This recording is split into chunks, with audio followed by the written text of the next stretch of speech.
So, sorry, just to ask one thing here. That's the randomization you were talking about earlier. yeah. So what do you think that will take care of this? Yeah, it will.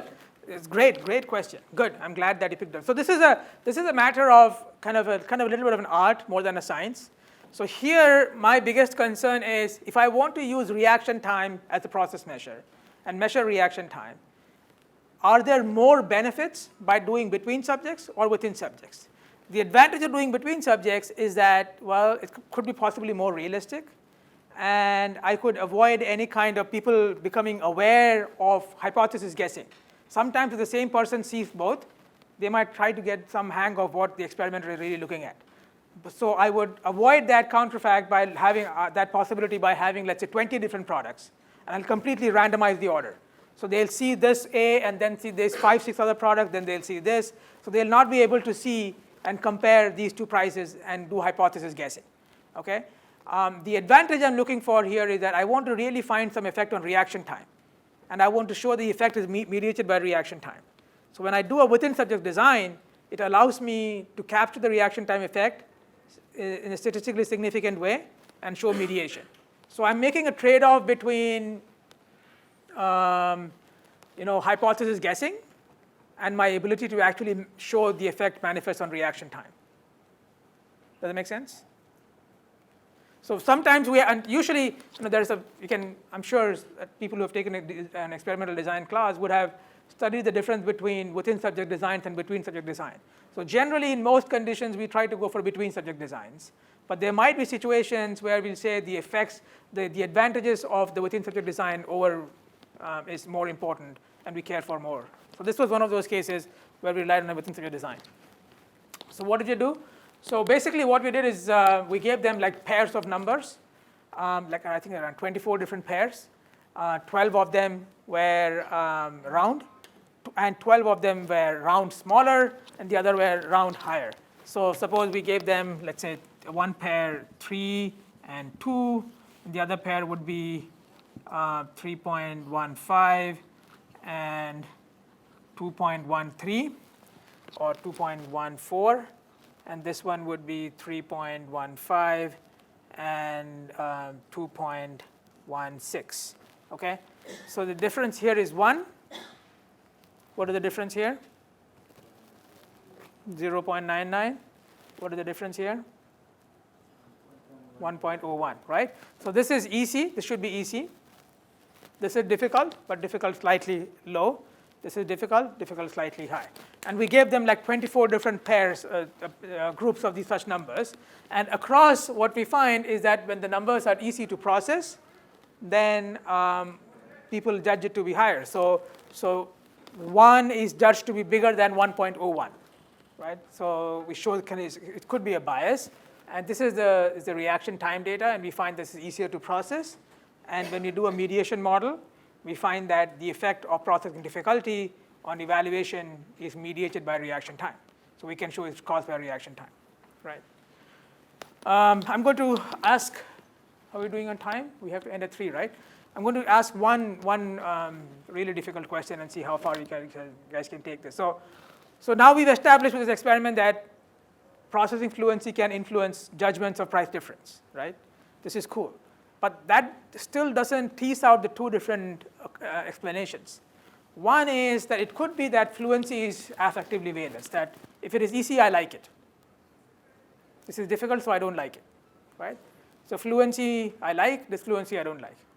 The other one is that if it's fluent, if it's disfluent, then people think that numbers are closer to each other. They activate this theory that disfluency means lower discriminability. Can anyone think of an experiment, design an experiment to rule out which of these two explanations are causing it? Is my question clear? No. Okay.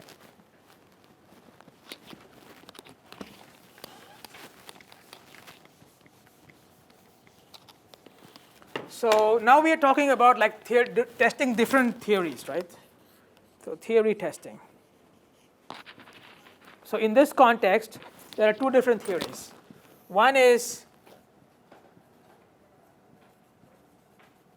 fluency is leads to an affective judgment.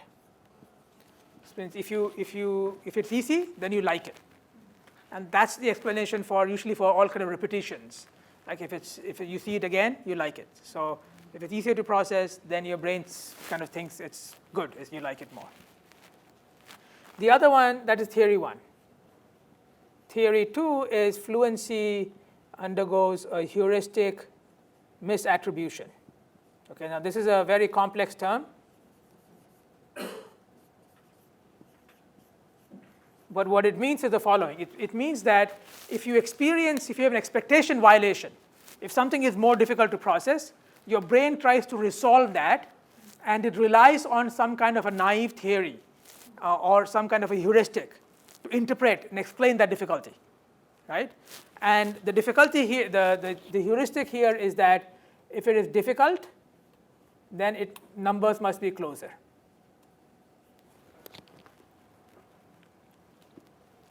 And so this is a context-specific theory, that lay belief or a naive theory that the brain has.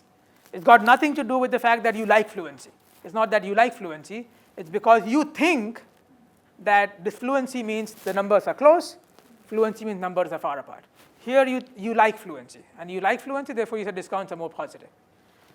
Is that clear? 2 different accounts? Can someone paraphrase just to me, just to make sure that for my own comfort, that I'm actually making sense?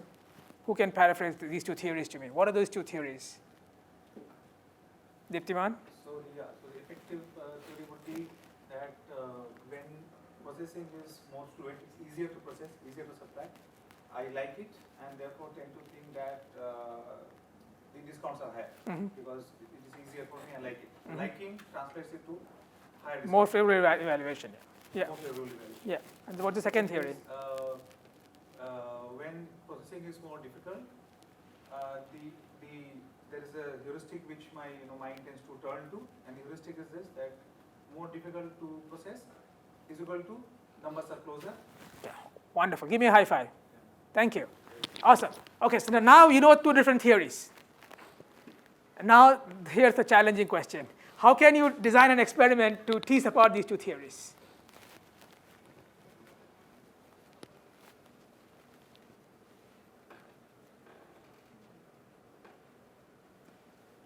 It's about what numbers we're choosing for the experiment. So I guess in the first thing we're obviously choosing numbers which something to do with the numbers. Not necessarily. It could be the same stimuli. We're testing the explanation here. One explanation is that, oh, this is easier, I like it. The other explanation is that, no, it is easier, which means that you think the difference is higher. If it's difficult, you think the difference is smaller. So one thing that I can think of is measuring affect. So there are 20 dimensions, 10 of positive affect and negative affect. Very good. That's a very good way of thinking, but unfortunately that will not work because we know that this theory is true in some context. So processing fluency will always be evaluated more favorably, right? We know that. So if you ask them how much you like more, everybody will say, I like the easier discount more. Plus these are No, but these affects can be measured on a scale of 1 to 5, and there should be, my understanding, a difference in the value of positive affect. So positive affect would be more when the numbers are closer, when the perceived influence is higher. The positive affect would be lesser if the perceived influence is lower. Yeah, so that will, if you find that, then it will show that, well, if you find mediation by that, it will support this theory. Right. How can you test this theory? I mean, if you are familiar with the fluency literature, then you'll realize that this will always be true. Fluency will always be hedonically valence. And so the question we are really asking is, beyond the hedonic valence, is there something which is unique about this context? Is there a heuristic misattribution? Now, you see why this is becoming so interesting and exciting. I don't know if you guys are seeing this or not. So I just said this is going to be always true. Now we're dealing with numbers, a very silly task. But we are discussing all the important philosophical questions of life. Are our evaluations based on our feelings, or is it based on thinking? If it's based on thinking, what kind of thinking is it? And how do we tease apart these 2?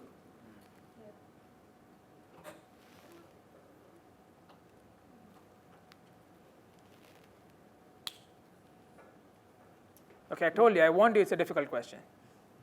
No, I think if we give them 3 minutes to talk with the group and come back. Thank you. That's a wonderful idea. Let's have a buzz group activity. So you guys are all in groups, right? No, not yet. Okay, doesn't matter. Form groups around who you're sitting. Take 3 minutes, talk amongst yourselves, and come up with a design to test whether the effect is actually caused by affective processes or by heuristic misattribution. Okay? It doesn't matter. You can just sit around here and talk.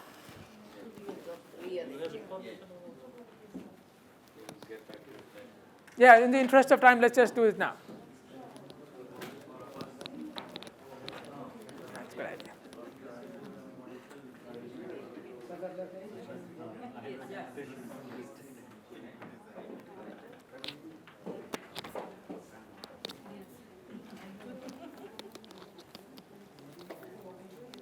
So we need to come up with experimental design.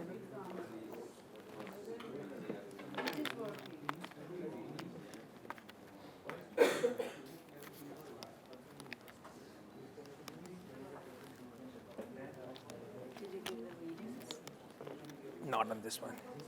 But they do have readings. Not in fluency. Oh, no, meaning. They have 2 readings. One is one paper is like the latest paper on slider scale, which I'm not going to talk about. The other one is a pain of payment. I give them a list of suggested readings, which is not in the packet. Okay. Now they are actually working off from your papers, I think. If they actually come to this, it's going to be your papers on fluency. Well, yeah, but since we have not talked about it. Yeah. Yes, yeah. This is a good setup. Yeah. I don't know what the lipstick paper is. I went through. Maybe you can help me. There was they have a booklet. I just borrowed this.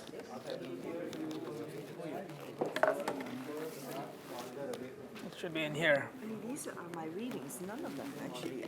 I don't recall. It should be one of Jaydeep's papers. No, I looked. So I don't know unless. I wonder whether this one. Is this JDeep's? This is. Yeah, it could be this one. It's JDeep's. It could be this one. Yeah, the women's luxury products. Yeah. Yeah, because I thought, no. And then I got really worried because I taught compensatory consumption, and I thought, did I send them a wrong link? Maybe they're reading completely different papers. Yeah. This is Jaydeep stuff, right? Or is it Leonard? The interpersonal. Okay. Which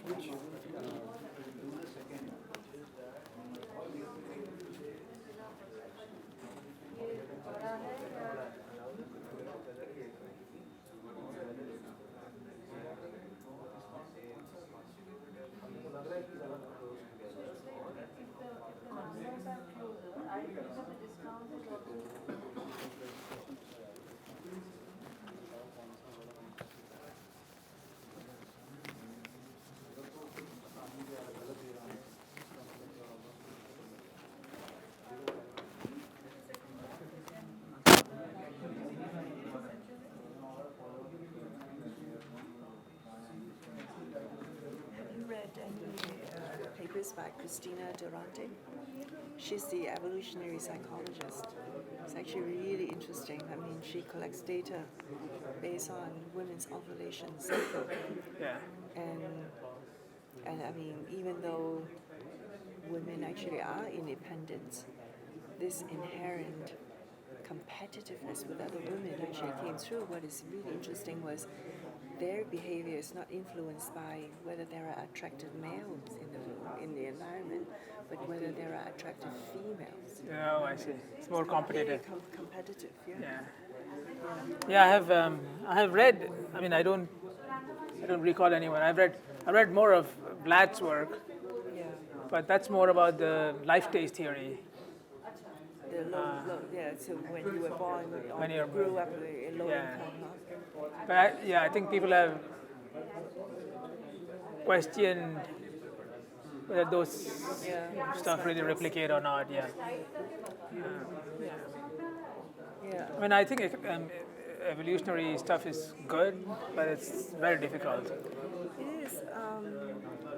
But They recently published a paper showing that during hard times, they claim that during hard times, people spend more money on girls than on boys. During what times? Hard economic times, difficult Oh, times. I see. And so I was quite excited, but then all the data are experimental.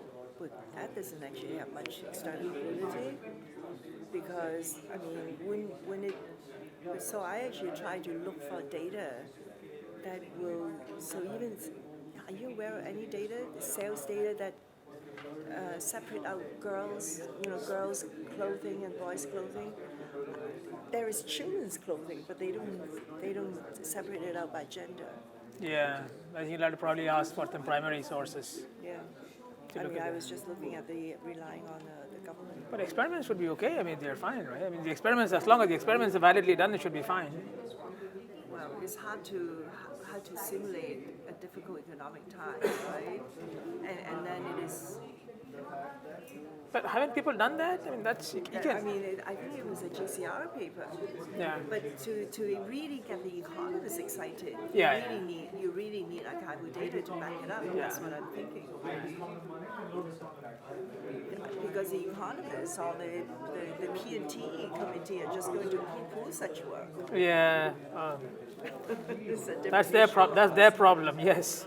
I mean, if they don't, I mean, if they can replicate stress, I think there are enough papers that shown that economic stress can be replicated in the lab. But there are different variants of stress. Yeah. But the whole consumer confidence index is based on that. It's consumer confidence index is based on subjective measure of stress, or But then it's kind of an ongoing thing, right? I mean, it's not manipulated. Yeah, It is reflecting yeah. economic time. So.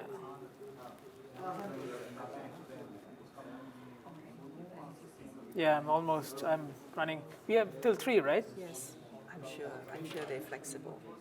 You saw that we were the first group to break. Oh, For we were? lunch. I didn't know. Well, I mean, we were the first to arrive for Oh, lunch, I right? see. The other people came a little bit later.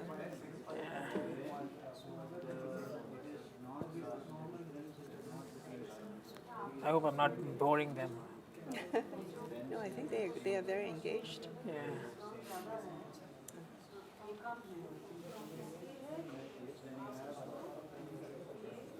Okay, guys, time up. So, who's got a solution? Come on, be brave. You are confusing papers. I did not send this paper. Sorry, you can't rely on my paper. I want your original thinking. So who's going to offer me a solution? Come on, you guys have thought some, what are the ideas you considered? It's not going anywhere. It's totally, what we were thinking. But that's good. The idea that came up was to have categories two numbers, so in two cases, let's say 3.67 and 4.67, so the difference is 1, and have 3 and 4. So the difference continues to be 1. In one case it is more difficult, in one case it is easier. And then have a kind of a slider scale to measure the discount, perception of discount. Perception of discount, how fast are they doing it? So far we have been able to progress on. Yeah, but that's this. Yeah, that's it. That's, we got the effect. So we got the effect, that is no problem. What we are now learning to do is to test two different theories for the effect. And I think you guys made a lot of progress because you actually understood two different theories of fluency. This is like pretty advanced CV stuff, right? So you learned two different, there might be many behavioral folks who won't even know the difference between two different types of fluency, right? I can ask Vitala, I'm pretty sure he would not, he's already shaking his head. So that's progress. Now we are kind of really putting you through a challenge. How will you test these two different types of theory of fluency? Okay, so here is one way to do this. So this is what we call as priming, okay? So the exact same study, everybody knows what this study is, right? But before they do this study, we tell them, oh, we wanted to do like a preparatory task before this, completely unrelated. So in one condition, they see these numbers. All I tell them is that just tell me whether the difference is small or large. and this is lower, smaller, large, small, lower, high, lower, high, lower, high, lower, high, or lower, high. And the other half group of the people, they see this. Again, this is lower, high, lower, high, lower, high, lower, high, or lower, high. What is the difference between these two conditions? Are you able to see the difference? What I'm trying to do is I'm trying to create what I call it a naive theory or a lay belief or an association. What kind of association am I trying to prime here?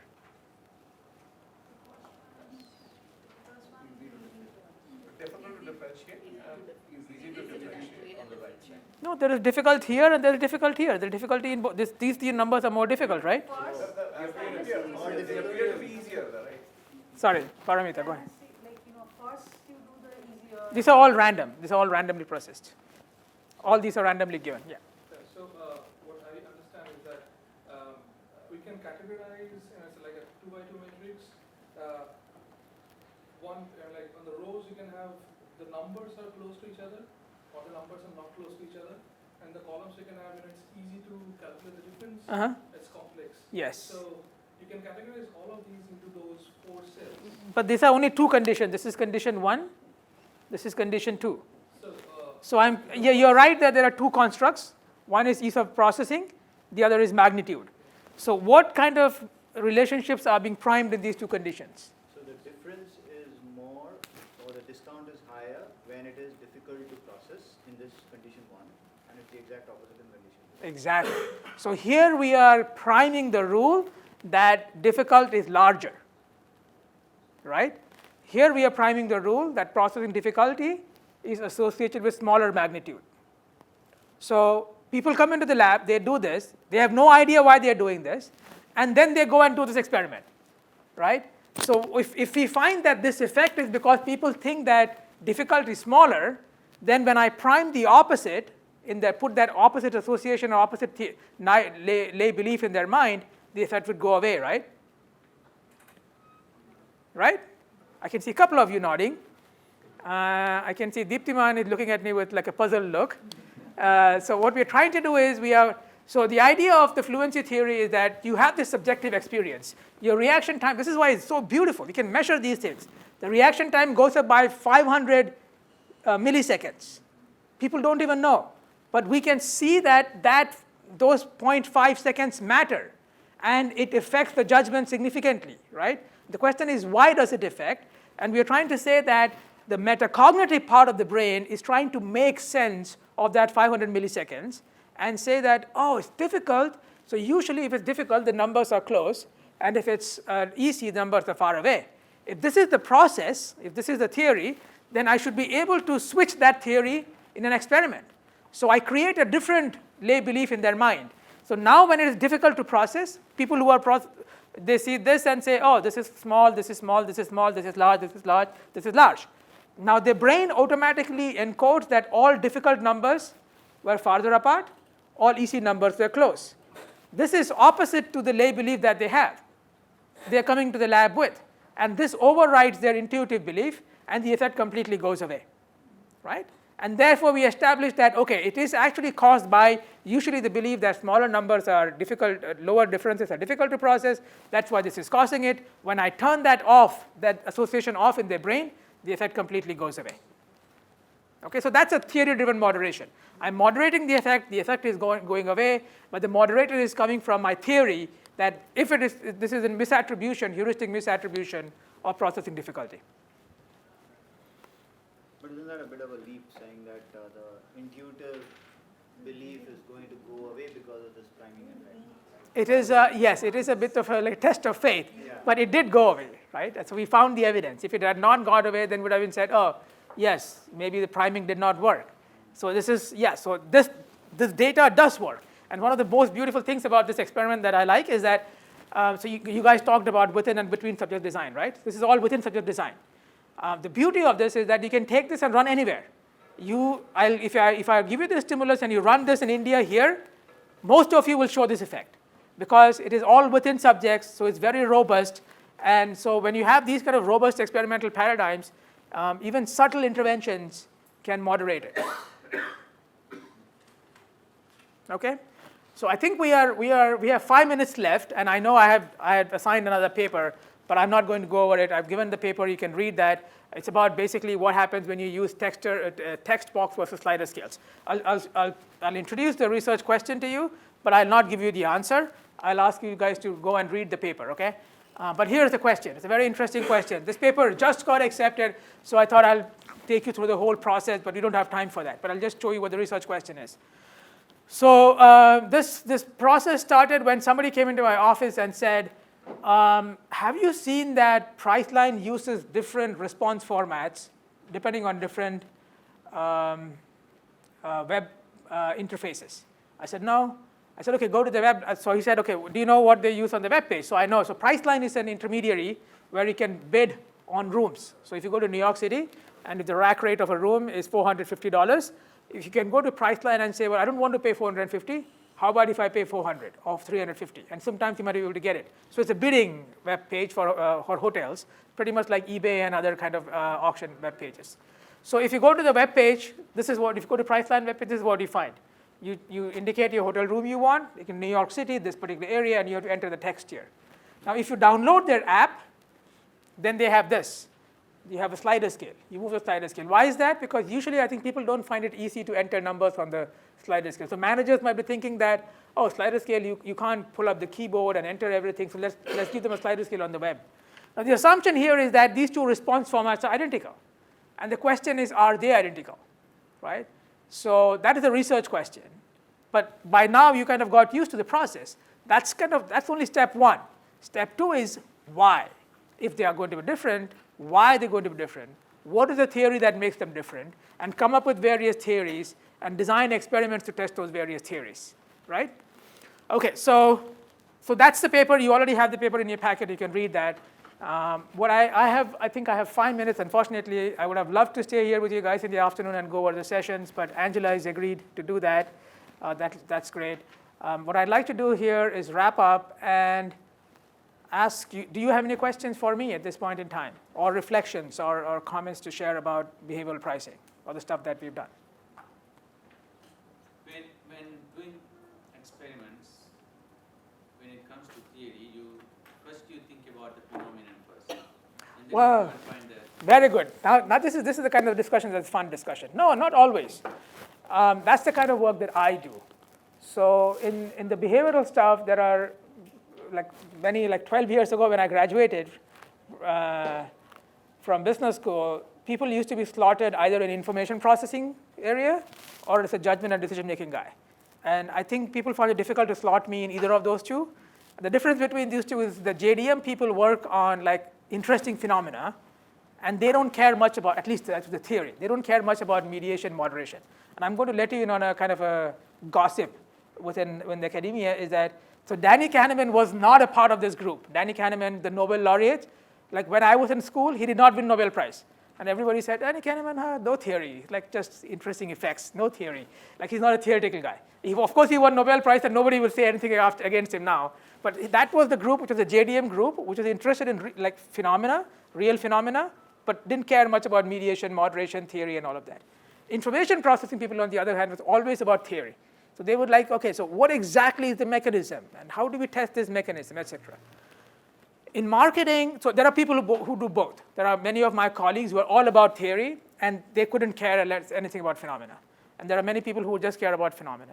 For me, the formula that I have learned to come up with is that always start with the phenomenon, because I can get everybody interested and then nail the theory so that I can talk about it in the classroom, I can talk about it to managers, and I can also make a theoretical contribution and have discussions about those. So that's the model that have an interesting phenomena. And so it's kind of a playing it safe so that depending on the kind of reviewers, all kind of reviewers are happy. But that's a good question to ask. But there are many, many impactful papers which are all about theory. So the paper that Whittlesey and that's a very, I don't know, you guys, are you going to discuss Whittlesey? Right, so if you see Bruce Whittlesey's paper, it's all about theory. Like there's no phenomena, there's no practical implication there. But it's phenomenal. It's a beautiful paper. It's difficult to write that paper. Or I'm sure if you've heard of like something like Stroop interference. Have you guys heard of Stroop interference task? Like if you have red written in green color, There is no phenomenon. There is no like it's all about like processing, and it's all about the theory of processing. So there are many papers that are only about theory. There are only many papers that are the quant colleagues, the other sessions you're doing, they're kind of more about the phenomenon. Does it happen in the real world? And what should managers do? But we have to also ask why. Other questions? It was a very neat and fascinating topic. Not saying this just for the sake of saying it, but I can see that on your face. Thank you. Because it was like I've never really done experiments because I thought everybody does it, one, and all papers are on it, that's second, and I thought, it's incremental, but the way in which you presented it really is stimulating, like intellectually stimulating, brilliant. But I also had, because for many of us it might be the first time we are thinking of experiments, and sometimes the way we are thinking, it might require a little bit of hand-holding, or maybe, or like the question Rahman asked, that which first? Do we start with the theory, we start with the phenomenon? Because phenomenon, sometimes we encounter it in our daily life, and we are wondering what is it. Maybe it is all explained somewhere else, and we really don't know. Yeah. So at an operational level, how does one go with it? So at an operational level, I think there are a few things to keep in mind if you're kind of stepping into it. I'm just going to give you some comments from my personal experience on what you should do. First of all, I would say start with an interesting phenomenon, right? Right. Like I think you were telling me something about, everybody is buying everything on installments. Or I think he gave me something much more fundamental, which was very interesting. What's the difference between saving and investing? And I heard that question over lunch, and I said, that's really interesting. And he's like, if you use the word saving versus investing, in exactly the same context, it will elicit different responses. And I said, yeah, that makes intuitive sense. I don't know why. Can't even predict. Like this is the starting of a project. I can't even predict what it's going to be, right? But I sense it that yes, I think investment and saving are going to evoke different responses. So I think I have a phenomenon.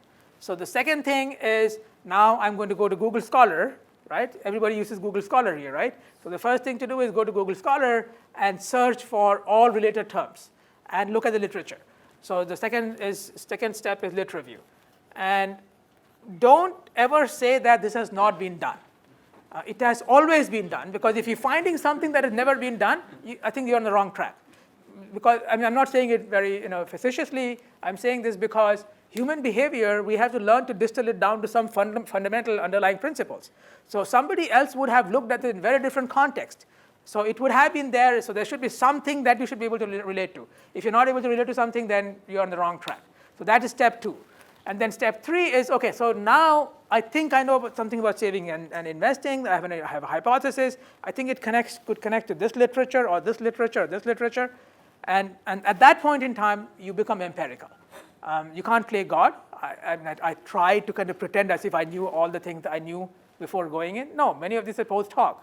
So the first step is find a basic paradigm. Okay, this is where you need, and this is, I think I'm going to emphasize this, because if you're going to be a first-time experimenter, I want you to be very, very mindful of this, which means that you have to find the first experiment that works.